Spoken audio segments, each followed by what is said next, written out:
শিলচরের মালুগ্রাম এলাকায় অভিযান চালিয়ে বিপুল পরিমাণ সন্দেহভাজন ইয়াবা ট্যাবলেট উদ্ধার করল পুলিশ। ঘটনায় এক ব্যক্তিকে গ্রেপ্তার করা হয়েছে। ডিএসপি ভাস্কর শইকিয়া জানান, গোপন সূত্রের ভিত্তিতে মালুগ্রামের স্বামীজি রোড সংলগ্ন চৈতন্যনগর এলপি স্কুল লেন নম্বর ২ এলাকায় মনিরাজ মণ্ডল ৫০ নামে এক ব্যক্তির বাড়িতে অভিযান চালানো হয়। অভিযুক্ত মনিরাজ মণ্ডল মৃত মনু মণ্ডলের পুত্র। অভিযানের সময় তার বাড়ি থেকে আনুমানিক ২০,০০০ সন্দেহভাজন ইয়াবা ট্যাবলেট উদ্ধার করা হয়। পরে এনডিপিএস আইনের বিধি মেনে উদ্ধার হওয়া নিষিদ্ধ সামগ্রী জব্দ করে অভিযুক্তকে আটক করে পুলিশ। পুলিশ সূত্রে খবর, গোটা ঘটনার তদন্ত শুরু হয়েছে। এই চক্রের সঙ্গে আর কারা জড়িত রয়েছে তা খতিয়ে দেখা হচ্ছে। পাশাপাশি অভিযুক্তের বিরুদ্ধে প্রয়োজনীয় আইনি প্ৰক্ৰিয়াও শুৰু কৰা হয়েছে বলে জানান ডিএসপি ভাস্কৰ শইকিয়া।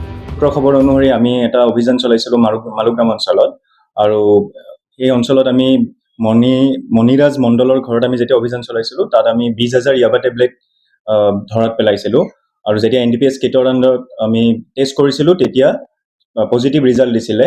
তো সেই মৰ্মে আমি এনডিপিএছ এক্টৰ আণ্ডাৰত কেছ ৰেজিষ্টাৰ কৰিছোঁ আৰু লগতে মনিৰাজ মণ্ডলক এৰেষ্ট কৰিছোঁ।